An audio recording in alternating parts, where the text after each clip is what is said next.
Hello Internet! Today we're going to be talking about bottom brackets, why they can sometimes creak, as well as some of the remedies and how to reassemble yours. Bikes have improved a lot over the last, I'd say 5, 6, 7, 8 years.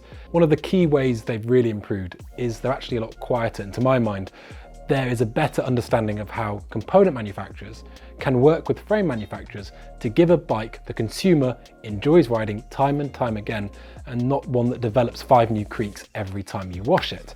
Now, bottom brackets can absolutely be a big culprit for a lot of noise. So if we have isolated the noise coming from that area, what can we do to remedy it? What we're going to do is we're going to take everything apart and give it a good clean. So once we undo those pinch bolts, we're going to slide up that little security tab, which is basically there to make sure your cranks don't fall off should you ever fail to do up those 2 bolts. And we're going to have everything apart. Once the crank's removed from the bike, it's a really good time to inspect the bottom bracket. What I want you to do is, instead of just checking for smoothness of the bearings, I also want you to check for lateral play. That means sort of the in and out play, as the bearing might have developed, well, yeah, a bit of movement over time and been worn away. Now, if you want to go into some greater detail, you can actually remove that bottom bracket and clean the threads if it is a threaded bottom bracket, which most mountain bikes are going to now. Press fits, in theory, are better. In application, they don't really work so well. And I think it could be argued that it was all about making it easier for manufacturers and not better for mountain bikers. Standards have got a lot better in general. The new dub standard is very, very good. And the Shimano hollowtech, I think, is also pretty good, to be honest with you.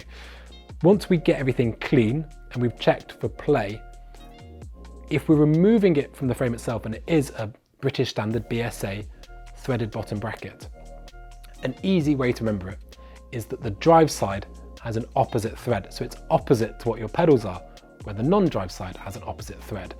I find that is the way that it's cemented in my brain. It's opposite to pedals. So you're going to remove it and then just clean everything up, inspect it, and good to go. It's really important then that we make sure we're installing or reinstalling the correct side, because you don't want to mash up those threads. I would say a really good way, to my mind, to make sure that we're not going to be crossing any threads is actually to turn it in the opposite direction that unit threads in at, with a slight bit of pressure, just preloading it slightly. That's because as we get to the start of the thread, it's going to click and fall into place. From there, we can thread it in, safe in the knowledge that it's not going to be damaging the threads of our mountain bike frame. We want to be using some assembly grease there to make sure it has an easy installation, as well as being able to come up to torque, because what happens when threads are dry is actually you're feeling friction in the threads, not friction in a clamping sense. So it's really important those are all greased up and good to go. When it comes to reinstalling your crankset itself, it is very tempting to just slather that axle in loads and loads of grease and push it on. But what we know about the installation of axles means that this is setting us up for failure. Because the bearing's quite tight on the axle, all it's going to do is push all of that grease up, and then it's just going to sit on the face of the bearing. Between the bearing and the crank, it's going to attract dirt and it's going to make noise. One of the reasons mountain bikes creak so much is because they get a piece of grip between 2 interfaces and it just gets crushed over and over and over again.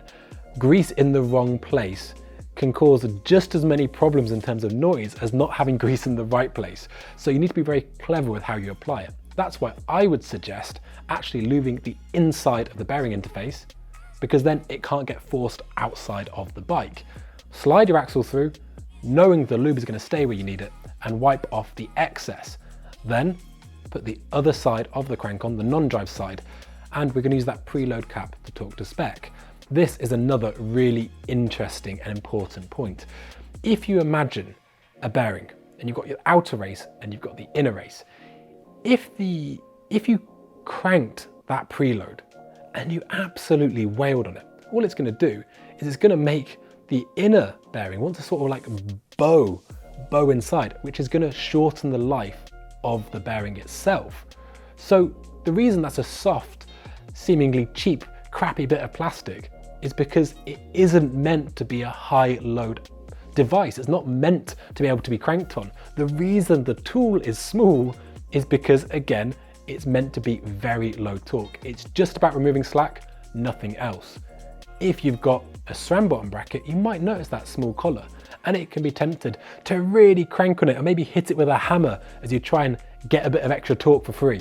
This isn't what it's there to do. It's merely there to take up play, and we can check that by moving the crank in and out of the frame, and if there's no play, job's done, on to the next thing.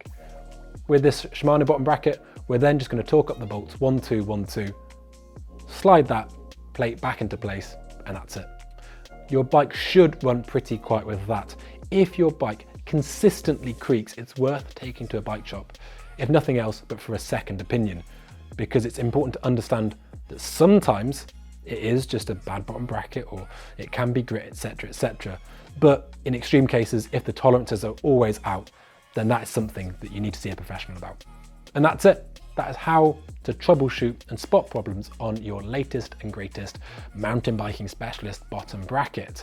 They've got a lot better over the years, but they are not immune to problems. So get in the comments below with some of the tips you've learned to keep your bike running quiet, especially when you're on the power. Thanks for watching, and we'll see you next time.